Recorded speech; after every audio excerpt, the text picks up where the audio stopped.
Hello and welcome back to episode 19 of Bobble Pod. Season 3 going really well. This episode we talk about Performance Max campaigns. And if anyone doesn't know what Performance Max campaign is, it's a new campaign type launched by Google Ads. So if you're running Google Ads campaigns, you would have recently noticed that Smart Shopping campaigns have died and Performance Max campaigns have overturned. But before I get to nitty gritty, I'm just going to quickly, as always, jump in and say, don't forget to like, follow, and subscribe our podcast platforms. If you're on YouTube, as always, hello YouTube, and do click on the bell notification and subscribe. And please give your feedback back at the end because we like hearing back. It helps us provide better, more informed content on what's hot and what's not. So, Performance Max campaigns. Josh or Callum, did you know what they were before I talked about them? I think, have we discussed it on the podcast before? Someone pays attention. Yes, we have. We have talked about how they were introduced. So if anyone doesn't know, start of November 2021, Google Performance Max was one of several solutions designed to help businesses. Now, it really came to its forefront this year. Before then, we were all doing smart shopping campaigns, which were performing, let's be honest with you, better than Google shopping, manual shopping campaigns. Now, smart shopping campaigns, it's all about automation. With Google, it's all about automation. I've talked about this loads of times, it's all about automation. So smart shopping campaigns was all about automation. But what you always found with smart shopping campaigns was only 10, 15 products would work. So the best way around it was to run a separate smart shopping campaign, take out the 10, 15 products that were working well in that list and run it with the new list. And then you'd get another 10, 15 products that would perform well. Then you'd have to take them out of that list and then open up a new campaign run that way. And it wasn't as great because yes, it drove a lot of revenue. Yes, it drove a low CPA and a good ROI, but some of the times it never really drove the sales of the products that maybe clients wanted the most of or where the margin was of. Because if you're achieving £30,000 worth of revenue from, I don't know, £5,000 to £10,000 spend, that's anywhere between a 300% return on investment to 600% return on investment. But if your margin on that is only 10% of all the products you've made, have you really made that much of a profit? That's the nitty gritty elements that we had to get into when we were doing campaigns on Google. Now, Performance Max campaigns have been entered, and it's not just for shopping. And let me tell you that, because the idea with Performance Max campaigns was that smart shopping campaigns are discontinued now. They've all been migrated over in August to Performance Max campaigns, whether it was smart display campaigns, no matter what. Smart campaigns, dead, done. If you're still running smart shop campaigns, you won't be seeing any traction from it. You won't be seeing any performance from it because they've automatically been migrated over to Performance Max campaign, and you won't have the assets or the campaign set up or structure in place to run that campaign effectively to get the leads you want. Now, what we found with Performance Max campaigns is it's not just for e-commerce. So we have been doing a number of tests this year and running campaigns with one of our clients, the aesthetics doctor. And with that, all he's looking for is appointment bookings for any of his surgeries, even Leeds, Manchester or London. And what we found was that the Performance Max campaigns, PM, I'm going to call them PM for short, so I don't have to keep saying it in full. The PM campaigns delivered more conversions that month when we introduced it than the manual search campaigns that we were running against specific treatment types, let's say surgical rhinoplasties or, lip fillers, elements like that.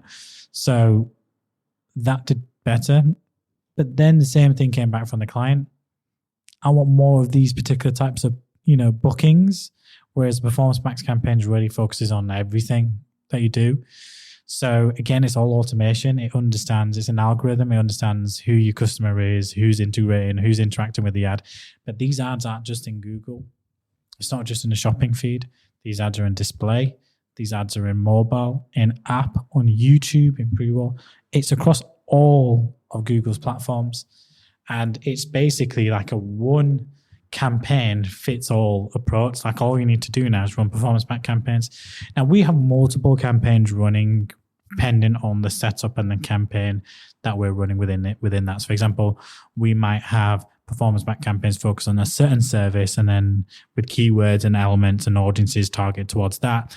And specifically the creative and the video and the imagery that we're using for that will be specific to that service offering.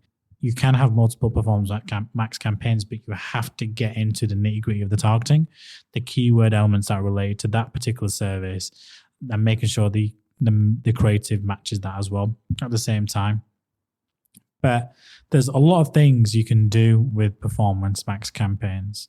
I'm first going to talk about how do they work. So using AI to display what we call responsive ads on Google's main networks, and you can define and structure their campaigns accordingly. Google focuses its bidding on a targeting system allowing marketers to target their audiences using a personalized choice of conversion goals. But to reach these conversion goals, there's many discrepancies to look out for. Google has many default requirements and pre-selected settings, which can affect the way your campaign runs. While they're tricky to pick out, there's I have 3 top tips when you're looking out for them. So the first is video and image assets. So this is what I just talked about. So the creative formats is an integration of text, images, and videos, and it's essential you have all 3. So text comes in the form of your responsive search ads. Images come up with product or specific brand-related high-quality images. And then you've got video, which is essential. And it's the video creative we see that works so much. So if you're an agency or you're a business or you're a marketing department that wants to get more out of performance max campaigns and are not performing, that's because you need better video content. It's as simple as that. Assets such as headlines and descriptions are imperative to the campaigns as PM because it covers multiple inventories. Unlike display, where it was all about where creative assets were kind of like optional, PM requires campaigns to include them. If advertisers don't provide Google with image or video, Google Ads will create them automatically. And this is what's happened with the switchover, that everything's been created automatically, performance has dropped off. You need to give dedicated time and focus to understand what assets you need and how to build them out. It is far more effective to create your own images, graphics, than allowing Google to choose them for you. Not only will they be original and unlike everything that's already out there, it'll also help match the branding of your company and help you stand yourself out against everyone else running the same kind of campaign strategy and formats that are out there. The other tip is URL expansion. So one thing to look out when you're running PM campaigns is the URL expansion, which by default is turned on by the program. This means that unless you manually turn the expansion off, the campaign has permission to send users to other landing pages, which will be different to the final URL. So when you run search campaigns, you put in your final URL.